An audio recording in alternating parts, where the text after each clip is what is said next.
After about 10 hours or so with Assassin's Creed Shadows, there are a lot of things about this game that I'm honestly very pleasantly surprised by. The combat specifically is extremely brutal, extremely visceral. It feels very satisfying, like it has some really good weight to it, and it honestly reminds me, at least with Naue, the assassin character specifically, it reminds me of Assassin's Creed games kind of back in the day when I was still a big fan of this series. On top of that, this game is absolutely gorgeous. It is beautiful. When you go up, and I can't get enough of this, just going up and surveying the entire environment and just sitting there and looking around this gigantic open world, beautiful open world of feudal Japan, it is absolutely breathtaking. And on top of this, they have a dynamic weather system in this game that is fantastic, and probably the best dynamic weather system I've ever seen in any game aside from maybe the seasons in Monster Hunter Wilds. The attention to detail that went into the snow melting over time and the different storms in this game is genuinely insane. But unfortunately, this stuff has to still shine through that very bland and stale Ubisoft formula of just surveying the environment and going to the different points of interest over and over and over again, or going to the main story / side objectives. It definitely still feels like you're just playing the same Ubisoft game or same Assassin's Creed game in that sense that you've been playing for a number of years now. But this is coupled with a main story that is pretty mediocre, at least so far. It could always definitely get much better as I go throughout the game, but the voice acting and the narrative and the writing here is also just subpar in general. And that's evident, honestly, right at the start of the game, when you're in the prologue with Yasuke and Naue and you're meeting these characters. But before we get into my first impressions, thank you guys so much for almost 1,100 subscribers. I really appreciate the support on the channel. If you are new to the channel and you like gaming news and gaming reviews for action RPGs, RPGs in general, and anything that I'm personally honestly interested in, please like and subscribe if you like what you see here. Now, let's get into my impressions. So right at the beginning of this prologue, you probably are going to be noticing that subpar writing and voice acting, and it's not to say it's horrible by any means or that every character falls under this category, and honestly, I don't even think it's something that fully takes me away from the game as a whole. It's just something at some point you're going to be like, that wasn't great. Lord Nobunaga, Father Valagnano has come to request free movement for his priests in your lands. That is correct, Sir Ranmaru. But despite from what I've seen out on the internet with some hand-picked moments that people have shown, I actually do think the facial animations for a majority of the game, not all of the game, are good. And especially here in this prologue, there are some very good facial animations that go with the different emotions that the characters are expressing, which I do appreciate. But without spoilers, in this prologue, you're going to be introduced to your two main protagonist characters, Yasuke and Naue. Yasuke being the big boy that just bursts through doors and pops off as a samurai, and Naue, the one who's going to present you with that kind of classic Assassin's Creed experience, the stealth experience that you might know and love. What I did find weird here, though, is Yasuke has an extremely short prologue where you kind of just, with a collection of memories, find out how he became a samurai under Nobunaga. And then you switch over immediately to Naue, who has a prologue that's 4 times probably longer than Yasuke's, that kind of sets up the whole story of the world and sets up the conflicts within feudal Japan, and on top of this has some really emotional moments, and you kind of delve into her backstory and things like that as well here, and there is a lot to her prologue and very little to Yasuke's prologue. And it honestly felt like they cut things out of Yasuke's prologue. I could be wrong, I don't know, but that's what it felt like to me. But aside from those story points, you pretty much just figure out the combat styles between these two characters. You start with Yasuke, then you go to Naue, and whichever one you like more, you can kind of get that feeling right at the start of the game, which I enjoy. There's just a lot more time to get used to Naue than there is to Yasuke at the start. But right after this, the open world opens up for you as you start with Naue, kind of just going off and exploring. You can go on the main quest, or you can kind of just go and do all of these side missions and go to these different points of interest that you see out on the map. Start gearing up your character and just kind of exploring at your heart's content. But when I did that, I did run into some issues that really annoyed me, at least right here at the start of the game, and that is how many times you are going to be clipping on different objects out in the open world. There are so many trees. There are so many rocks. There are so many hills that you're going to slide down that are just a little bit too much for you to climb up on, even when you can climb up on pretty much 99% of everything else in the game. Apparently, you're going to slide down a hill that's like 45-degree angle. That was super frustrating to me when I was just trying to go from one POI to another.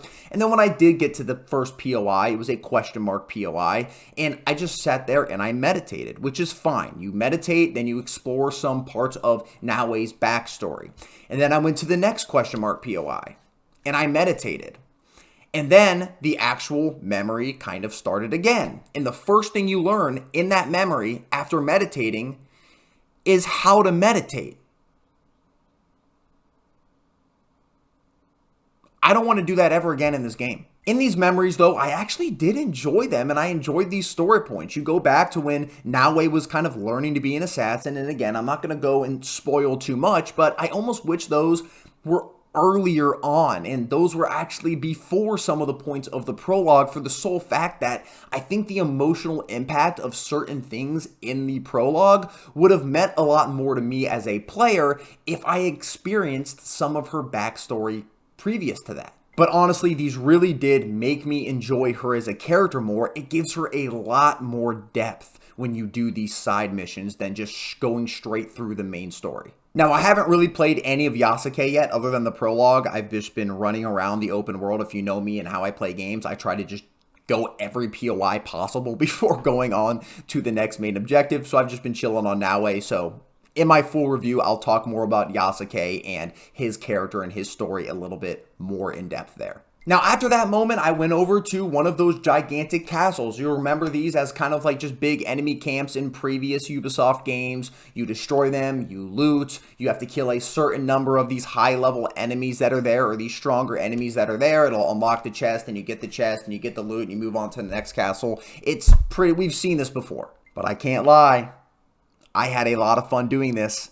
Even though it is the Ubisoft formula, sometimes you're going to have fun going through that Ubisoft formula. Number one, because of how absolutely amazing the stealth combat is in this game. It is fantastic.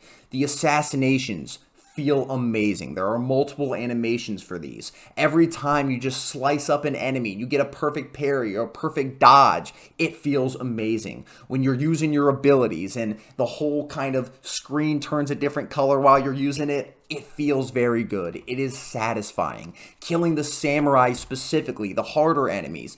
Oh my god, it just feels good.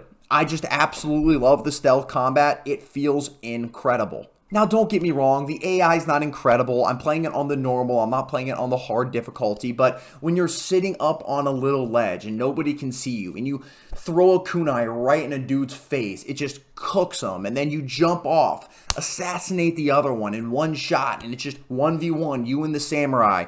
It just, things like that, man, just Assassin's Creed does it best in terms of that stealth gameplay, specifically with Naoe. Now, even though it feels really good, there's not a ton of stuff here, which makes sense. This game is definitely appealing to more casual gamers in general, so there's not a ton of depth to the combat. You have your parry, you have your dodge, you have your abilities if you hold R2, you have your light attack with just normal R1, and then you can break your posture with a holding R1 or holding R2 or whatever the case may be. But that, plus the tools that you have at the start of the game, and obviously you're going to get a lot more tools as you go throughout the game that you can use to change up how you approach some of these different fights or some of these different engagements. And then obviously you have all of the stealth mechanics and the parkour mechanics and the climbing and all that stuff to kind of come together and make it feel, again, not super deep, but very enjoyable. Or at least it's enjoyable to me at the start of the game. We'll see if it gets a little bit more stale as the game goes on. Now, going into the parkour quickly here, this is something I'm a bit disappointed about. It's not that the parkour isn't necessarily good. It's just that there are a lot of moments where I'm not jumping or going where I want to go. It doesn't feel super responsive. It does feel a little bit choppy here and there.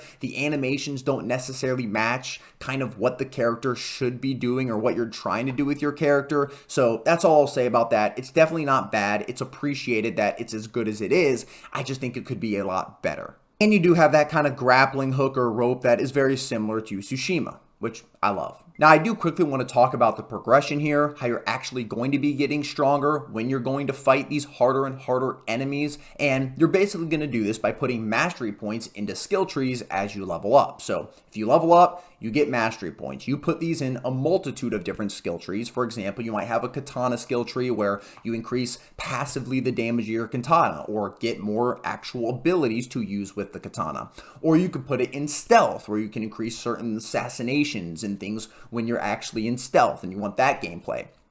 You could even put it in tools and increase your damage with your tools. There are things that you can do within the different skill trees that you put these mastery points in, and again, you get them by leveling up. Now, there's a second part here, which is called knowledge points that you get from collecting things out in the world, doing your side missions, exploring the world, doing the different POIs, and these are going to allow you to upgrade more within one of these trees. So, for example, you have your first tier within the katana tree, let's just say that, and once you get enough knowledge points, you can start upgrading the next tier of that tree with your mastery points. So again, it's very basic, it's very simple, but it works well. Now, another way to progress here is obviously with your equipment. You're going to have, like in every action RPG to date, you're going to have different equipment that's going to give different modifiers that increases the type of build that you want to go down. For example, if you want a build that does more vulnerability damage, make sure your helmet, your body armor, your trinket, and your weapon have high vulnerability damage. Now, your weapon's also going to be able to have a lot more on there. Maybe it has a bleed, maybe it has poisons or something like that.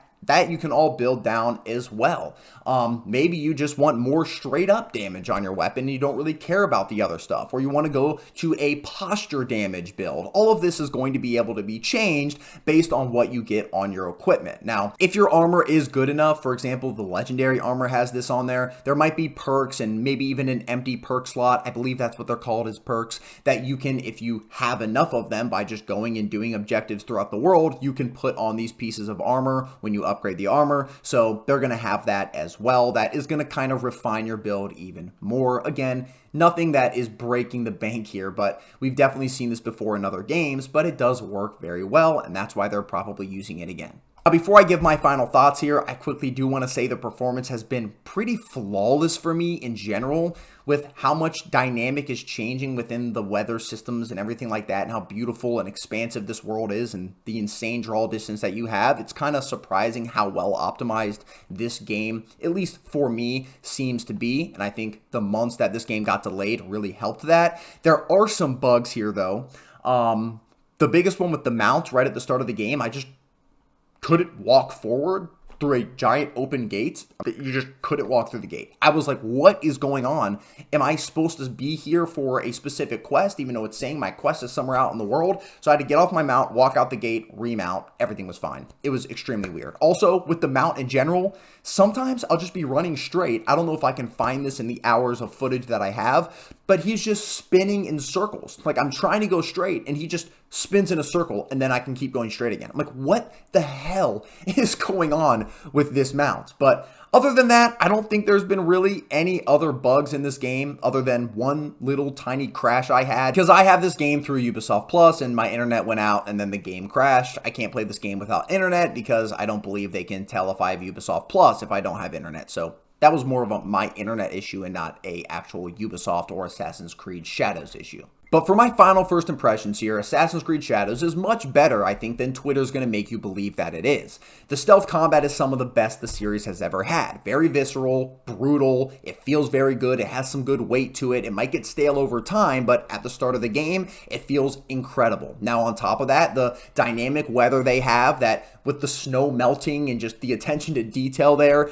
is absolutely phenomenal. The world in general of feudal Japan looks incredible. Now, there are issues here. The parkour specifically doesn't feel very reactive at times to my inputs. There's a lot of clutter out in the open world that can make it annoying from going to one POI to another. On top of this, the writing, the story, the voice acting is subpar to mediocre at best, and you're still playing the same Ubisoft formula you've been playing for years and years and years. But what this game does well pushes it past that just plain mediocre experience, at least to me, to a game that, yes, far from perfect, but has a lot of potential as I keep playing to get much better. Now, I would love to hear down below in the comments what you guys feel about this game. Have you played this game? What are your favorite or least favorite parts about it, and why? Do you agree with what I've said about the game, or do you have a completely different opinion?